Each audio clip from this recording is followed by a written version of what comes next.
In the spirit of celebration, specifically of celebrating the people around us, I wanted to take the next few weeks to dial in on the 4 L's of celebration that I mentioned last week.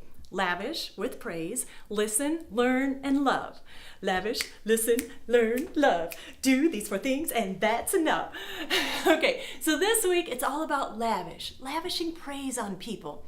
I want to use a very broad definition of lavishing praise on someone to not only include using words to build them up, but to do really whatever it takes to communicate that we love them, celebrate them, or value them. So just how do we lavish praise on others? The most effective way to praise someone, or to let them know you value them, is to say it in their language. Ooh, that's deep. But no, really, for example, I speak Spanish, but if you don't, and I were to say to you, "No conozco a nadie más sabio o más talentoso que tú," it probably wouldn't mean that much to you. There's a book by Chapman called The 5 Love Languages that came out way back in 1992 and is still going strong today. Chapman teaches that while each of the 5 love languages are enjoyed to some degree by all people, a person will usually speak one primary language. Their language could be, number 1, words of affirmation. Words like, "Wow, you always have such great insight. Where does that come from?" Number 2, quality time. The person who speaks this language will feel most valued by you if you block off time on your calendar just to be with them. Number 3, receiving gifts. "Hey Karen, I know you absolutely love mocha almond fudge ice cream, so I swung by the store and bought you 4 gallons of it."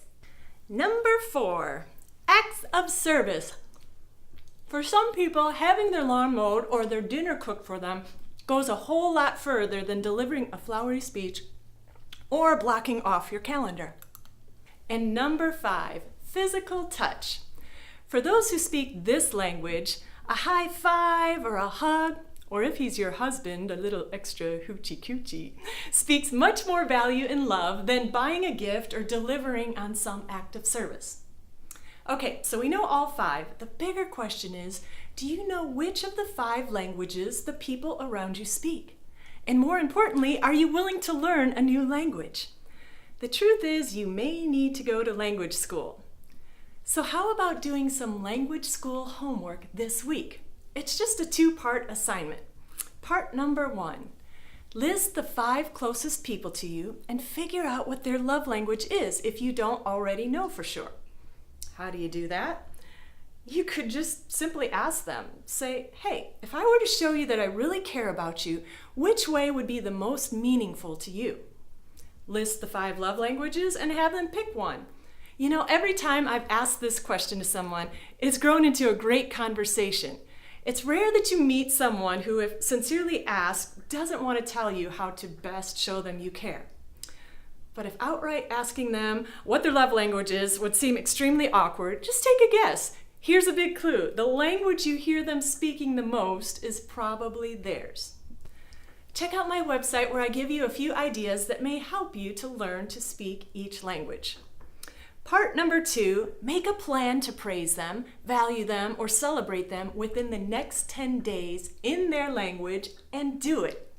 So that's it. The hope is that this will kickstart us all to make celebrating people in their language a part of our daily routine.